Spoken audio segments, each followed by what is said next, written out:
Subscribe कीजिए RTS professional study को और बेल आइकन पे क्लिक कीजिए टैली RP9 जीएसटी और इनकम टैक्स की वीडियो सबसे पहले पाने के लिए।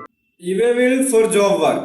हाँ जी दोस्तों, आज मैं बात करने वाला हूँ ईवे बिल के बारे में कि किस तरीके से जब आप जॉब वर्क का बिल बना रहे हैं या जॉब वर्क का चालान बना रहे हैं या जॉब वर्क के लिए मटेरियल आप भेज रहे हैं तो ईवे बिल की रिक्वायरमेंट है या नहीं है, क्या रूल है, क्या कंसेप्ट है, इसके बारे में आज मैं बात करूंगा। तो मेरा नाम है सूरज कुमार राजपूत, आप देख रहे हैं RTS professional study. So let's start.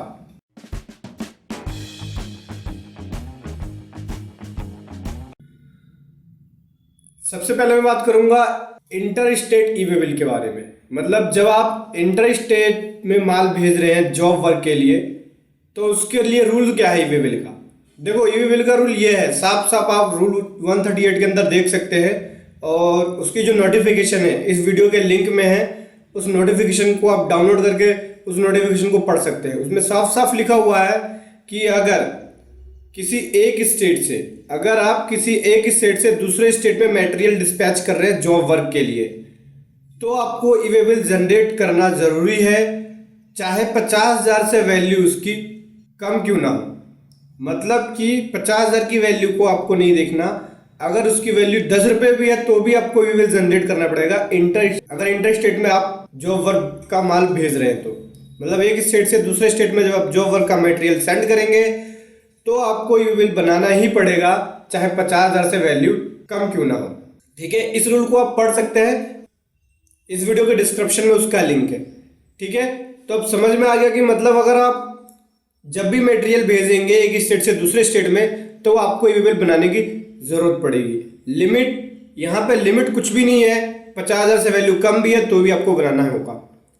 दूसरी तरफ मैं बात करूं इंट्रा स्टेट के लिए, मतलब विद इन स्टेट के लिए, तो विद इन स्टेट में अब क्या है, कई स्टेट्स के अंदर जो ईवे बिल की लिमिट है वो 1 लाख रखी गई है। जैसे दिल्ली हो गया, वेस्ट बंगाल हो गया, एक स्टेट्स और है उसके अंदर 1 लाख की लिमिट है, मतलब डबल थ्रेशोल्ड लिमिट है। अब किसी स्टेट्स ने सेम रूल को अप्लाई किया है अपने स्टेट्स के अंदर, किसी स्टेट्स ने सेम रूल को अप्लाई नहीं किया है।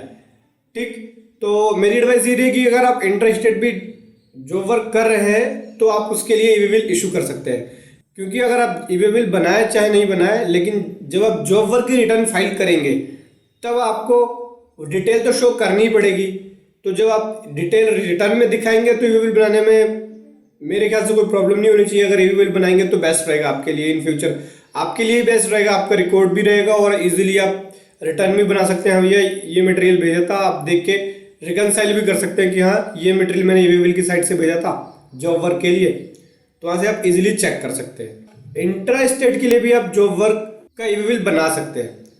अच्छा, जॉब वर्क क्या चीज़ है, कई लोगों के मन में क्वेश्चन ये आता है कि जॉब वर्क है क्या चीज़। तो देखो, जॉब वर्क के ऊपर मैंने पूरी की पूरी एक वीडियो बनाई है जॉब वर्क के रूल के बारे में, उसके कंसेप्ट के बारे में। उस वीडियो को आप देख सकते हैं, उस वीडियो का भी जो लिंक है इस वीडियो के डिस्क्रिप्शन में।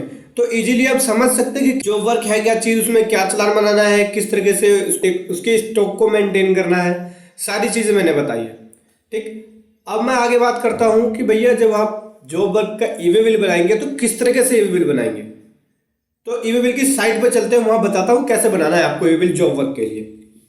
ये डैशबोर्ड पे मैंने लॉगिन कर लिया, ये डैशबोर्ड पे आ गया। अब मैं जनरेट पे जाऊंगा, ईवे बिल पे गया और यहाँ से जनरेट न्यू, आउटवर्ड हो गई। जॉब वर्क का आप मटेरियल सेंड कर रहे हैं। ठीक, जब आप जॉब वर्क का मटेरियल सेंड कर रहे हैं तो आप एक चालान बनाएंगे, यहाँ से आप आउटवर्ड लेंगे, उसके बाद सिलेक्ट करेंगे जॉब वर्क। ठीक, डॉक्यूमेंट टाइप में आपको चालान सिलेक्ट करना पड़ेगा, डिलीवरी चालान, क्योंकि टैक्स इनवॉइस तो है नहीं, आप चालान के बेस पे भेज रहे हैं। उसके बाद चालान का नंबर, जिस पार्टी को आप भेज रहे हैं उस पार्टी की डिटेल और जो मटेरियल भेज रहे हैं उस मटेरियल की डिटेल लिख के यहाँ से आप जनरेट कर लेंगे। इस तरीके से आप इजीली जनरेट कर सकते हैं। दूसरी बात, सपोज दैट सामने वाली पार्टी जॉब वर्क करने के बाद आपके पास मटेरियल भेज रही है। ठीक, वो बोलती है भैया मैं केवल टैक्स इनवॉइस भेजूंगी, आप बिल बना के भेज दो।